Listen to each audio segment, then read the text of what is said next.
عليكم ورحمة الله وبركاته. بسم الله الرحمن الرحيم.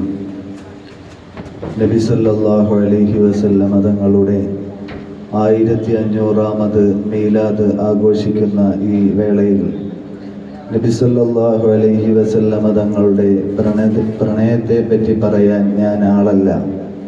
കാരണം പ്രണയം വാദിക്കാൻ മാത്രമേ നമുക്കറിയൂ. നബി സല്ലല്ലാഹു അലൈഹി വസല്ലം തങ്ങളുടെ ഇഷ്ടങ്ങൾ നമ്മുടെ ഇഷ്ടങ്ങളായി മാറണം. നബി തങ്ങളുടെ വെറുപ്പുകൾ നമ്മുടെ വെറുപ്പുകളായി മാറിയാൽ മാത്രമേ നാം പൂർണ്ണമായി മുഅ്മിനായി അല്ലെങ്കിൽ അനുരാഗിയായി എന്ന് പറയാൻ പറ്റൂ.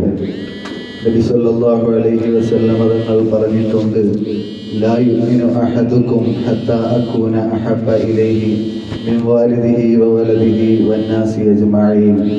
നിങ്ങളുടെ മാതാപിതാക്കളെക്കാൾ, സന്താനങ്ങളെക്കാൾ, മറ്റ് സ്നേഹജനങ്ങളെക്കാൾ ഏറ്റവും പ്രധാന പ്രണയപ്രമേയമായി പ്രവാചക ശ്രേഷ്ഠർ വരുന്നതുവരെ നിങ്ങളാരും മുഅ്മിനാവുകയില്ല എന്ന് നബി സല്ലല്ലാഹു അലൈഹി വസല്ലം തങ്ങൾ പറഞ്ഞിട്ടുണ്ട്.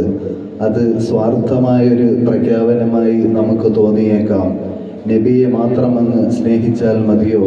മക്കളെ സ്നേഹിക്കണ്ടേ? മാതാപിതാക്കളെ സ്നേഹിക്കണ്ടേ? എന്നാൽ ആ അർത്ഥത്തിലല്ല നബി സല്ലല്ലാഹു അലൈഹി വസല്ലം തങ്ങൾ പറഞ്ഞത്.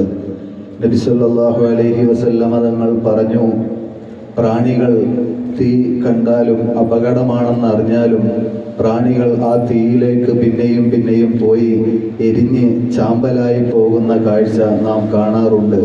പ്രാണികൾക്ക് ബുദ്ധിയില്ലാത്തത് കൊണ്ടല്ല, മറിച്ച് അതിൻ്റെ പ്രവണത അങ്ങനെയാണ്.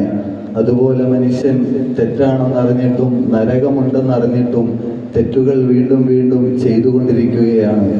അപ്പോൾ ആ നരകമെന്ന അഗ്നിയിലേക്ക്, അപകടത്തിലേക്ക് വീഴാതിരിക്കാൻ നമ്മളുടെ മനസ്സിനെ നിയന്ത്രിക്കുന്ന ഷട്ടറാണ്, പ്രതിരോധ ഘടകമാണ് പ്രവാചക പ്രണയം.